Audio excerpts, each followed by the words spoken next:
Good morning.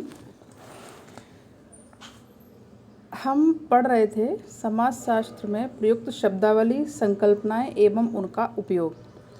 इस chapter में हम लोगों ने पढ़ा था अंतः समूह, समूह पढ़ रहे थे।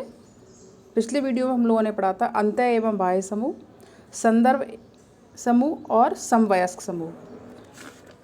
आज का हमारा टॉपिक है जाति। आज हम पढ़ेंगे जाति।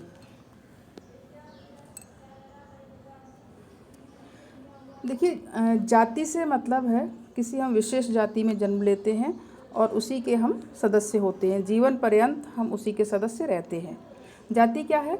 सामाजिक स्तरीकरण का एक रूप जाति व्यवस्था है। इस व्यवस्था में व्यक्ति की स्थिति जन्म से ही निश्चित हो जाती है। परंपरागत भारतीय समाज में विभिन्न जातियां सामाजिक श्रेष्ठता की अधिक्रम बनाती हैं। जाति व्यवस्था में सभी स्थानों एवं अन्य के संदर्भ में शुद्धता एवं अपवित्रता के आधार पर निर्धारित होते हैं।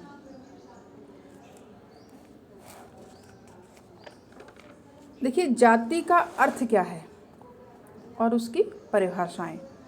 जाति का अर्थ एवं परिभाषाएं।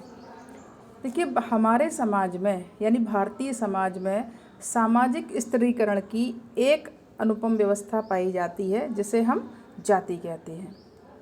एक सिस्टम है कि जो व्यक्ति जिस जाति में पैदा हुआ है उसी जाति की उसकी सदस्यता है। वह किसी दूसरी जाति की सदस्यता को ग्रहण नहीं कर सकता। जीवन पर्यंत उसे उसी में रहना है। इसे ही हम जाति प्रथा भी कहते हैं। जाति की सदस्यता व्यक्ति को जन्म से ही मिल जाती है और वह जीवन भर उसका सदस्य बना रहता है। देखिए, समाज में व्यक्ति की स्थिति उसके जन्म लेने के स्थान व समूह से निर्धारित हो जाती है। जाति भी व्यक्तियों को एक तरह का समूह ही है। जाति कुछ विशिष्ट सांस्कृतिक प्रतिमानों को मानने वाला समूह है। इस समूह के सदस्य अन्य किसी समूह के सदस्य नहीं हो सकते और न ही कोई बाहर के सदस्य इस समूह के सदस्य हो सकते हैं। यानी जो जिस जाति में है वही उस समूह का सदस्य है। दूसरे समूह के सदस्य उसके सदस्य नहीं बन सकते हैं। देखिए, जाति इस प्रकार कह सकते हैं, जाति एक बंद वर्ग है। न इसमें कोई आ सकता है, न कोई इससे बाहर जा सकता है। यह एक बंद वर्ग है।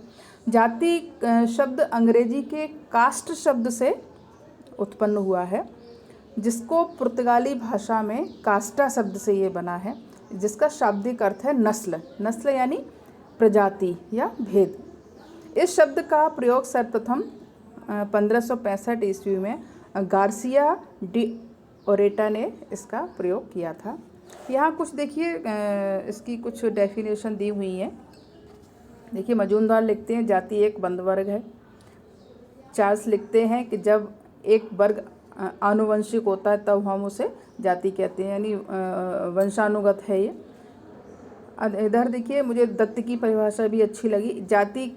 एक जाति के सदस्य जाति के बाहर विवाह नहीं कर सकते। उन पर बाउंडेशन होती है। उनको अपनी जाति के अंदर ही उन्हें शादी वगैरह करनी रहती हैं। अनेक जातियों में कुछ निश्चित व्यवसाय हैं। मनुष्य की जाति का निर्णय जन्म से होता है। जाति के अपने व्यवसाय भी रहते हैं, धंधे भी रहते हैं। जो पिता कर रहा है वही पुत्र करेगा, पुत्र के बाद उसका पुत्र करेगा। इस तरह उनके व्यवसाय निश्चित रहते हैं। अब जाति की विशेषताएं क्या हैं?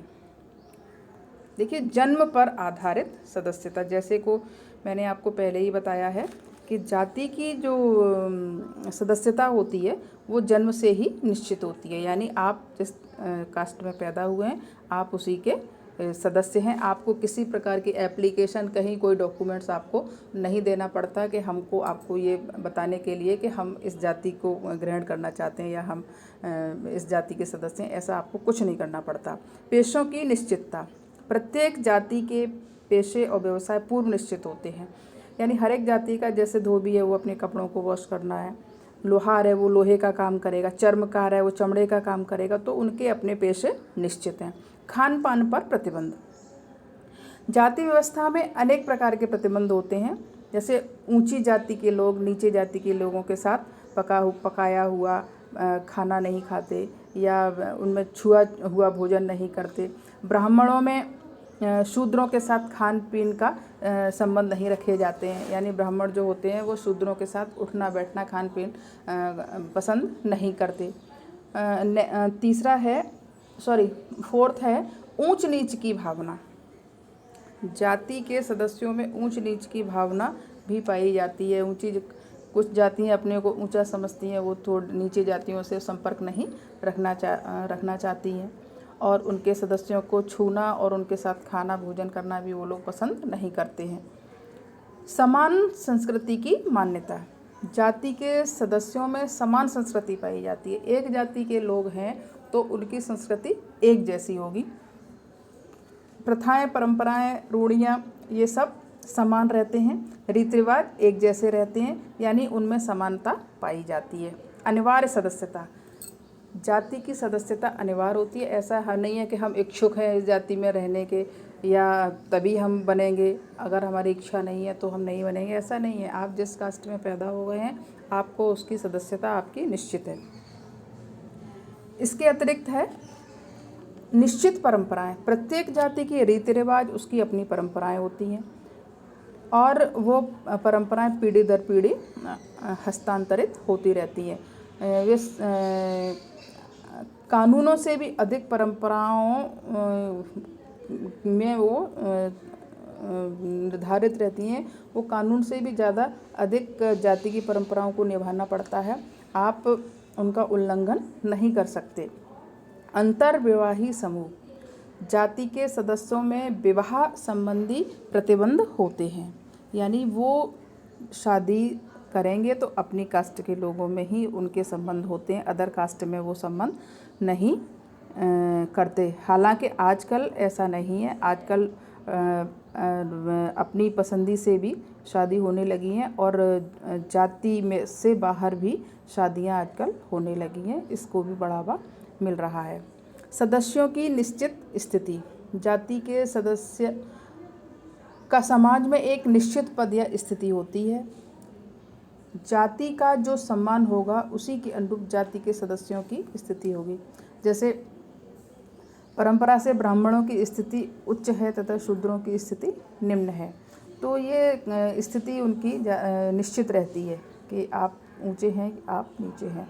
सदस्यों के निश्चित कार्य। प्रत्येक जाति के सदस्य अपनी स्थिति के अनुसार भी कार्य करते हैं। उच्च वर्ग या जाति के सदस्य कोई ऐसा कार्य नहीं करते जिससे उनके सामाजिक स्थिति में गिरावट आए, कि उनकी रेपुटेशन खराब हो, ऐसा वो लोग कोई कार्य नहीं करते। तथा निम्न जाति के सदस्य कोई उच्च कार्य नहीं कर सकते, किंतु आधुनिक युग में ऐसा नहीं हो रहा है। अब व्यक्ति अपनी पसंदी से अपने पेशे का चयन कर सकता है और वह उसको अपना सकता है। सामाजिक संबंधों का अभाव। एक जाति के सदस्य केवल अपनी जाति में खान पान, विवाह आदि के संबंध स्थापित करते हैं। अंतर्जातीय संबंधों की स्थापना नहीं की जाती, क्योंकि वो अपने ही जाति में पसंद करते हैं, तो दूसरी जातियों के संबंधों की स्थापना नहीं की जाती। अतः विभिन्न जातियों के बीच सामाजिक संबंधों का अभाव पाया जाता है, परंतु अब ये विशेषता समाप्त हो गई है। औद्योगिकरण, नागरीकरण, पाश्चात्य संस्कृति ने इन सभी को प्रभावित किया है। अब लोग इन सब चीज़ों को नहीं मानते और सभी के साथ उठना बैठना, रहना, खाना पीना, पेशा अपनी चॉइस से करना, ये सब करने के लिए स्वतंत्र हैं। आज के टॉपिक में इतना ही। नेक्स्ट वीडियो में आगे हम लोग पढ़ेंगे। Thank you.